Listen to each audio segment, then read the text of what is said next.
ఈ ఫ్రంట్ ఆఫీస్‌లో ఉండే పొజిషన్స్ ఏంటంటే హైయర్ పొజిషన్, లోయర్ పొజిషన్ ఇలా పొజిషన్స్ ఉంటాయి గదా! అవును. ఇలా ఎన్ని పొజిషన్స్ ఉంటాయి? సో, ఫ్రంట్ ఆఫీస్‌కొచ్చేసరికి ఫ్రంట్ ఆఫీస్ మేనేజర్ అనేవాడు హైయెస్ట్ పొజిషన్‌ని క్యారీ చేస్తారనమాట. సో, ఫ్రంట్ ఆఫీస్ మేనేజర్ కింద అసిస్టెంట్ ఫ్రంట్ ఆఫీస్ మేనేజర్ ఉంటారు. అండ్ పర్సనల్ సెక్రటరీ కూడా ఉంటారు ఫ్రంట్ ఆఫీస్ మేనేజర్‌కి. Hmm. And supervisors, executives and front office associates ఇట్లా డిఫరెంట్ ఏమంటారు కేటగిరీస్ ఉంటాయన్నమాట. పొజిషన్స్ అనేవి ఉంటాయి. అయితే ఇక్కడ మనము ఈ పొజిషన్స్ అనేవి ఎక్కడెక్కడ ఉంటాయని తెలుసుకోవడం చాలా ఇంపార్టెంట్. లైక్ ఫ్రంట్ ఆఫీస్ని మనం front office and back office అని 2 సెక్షన్ కింద డివైడ్ చేస్తారనమాట. ఓకే. ఫ్రంట్ ఆఫీస్ మొత్తం ఏంటంటే గెస్ట్కి కనిపించే డిపార్ట్మెంట్ అనమాట. హ్మ్. సో గెస్ట్ అక్కడ ఇంటరాక్ట్ అవుతూ ఉంటాడు, గెస్ట్కి అలో ఉంటుంది అనమాట. ఓకే. బ్యాక్ ఆఫీస్ ఏంటంటే ఇది only official purpose.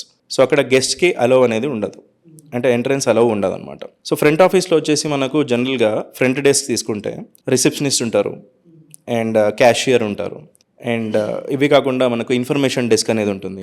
Okay. Supervisors కానీ, అసోసియేట్స్ కానీ, లేకపోతే ఎగ్జిక్యూటివ్స్ కానీ వీళ్ళందరూ ఫ్రంట్ ఆఫీస్లోనే పనిచేస్తారు అనమాట.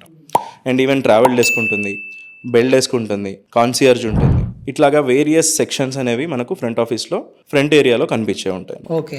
ఇవి కాకుండా బ్యాక్ ఆఫీస్లో కూడా ఉంటాయి అనమాట. బ్యాక్ ఆఫీస్లో మనకు టెలిఫోన్ ఆపరేటర్ చూడొచ్చు and reservation assistant, reservation supervisor and అలా కాకుండా ఇంకా ఫ్రంట్ ఆఫీస్ మేనేజర్ కూడా బ్యాక్ ఆఫీస్లోనే ఉంటారు అనమాట. పర్సనల్ సెక్రటరీ వీళ్ళందరూ బ్యాక్ ఆఫీస్లోనే ఉంటారు. సో మనకు దేంట్లో అయితే ఇంట్రెస్ట్ ఉందో, మనం దేనికి సూటబుల్ అవుతామో ఆ పొజిషన్ని మనం అక్కడ అక్వైర్ చేసుకోవచ్చు.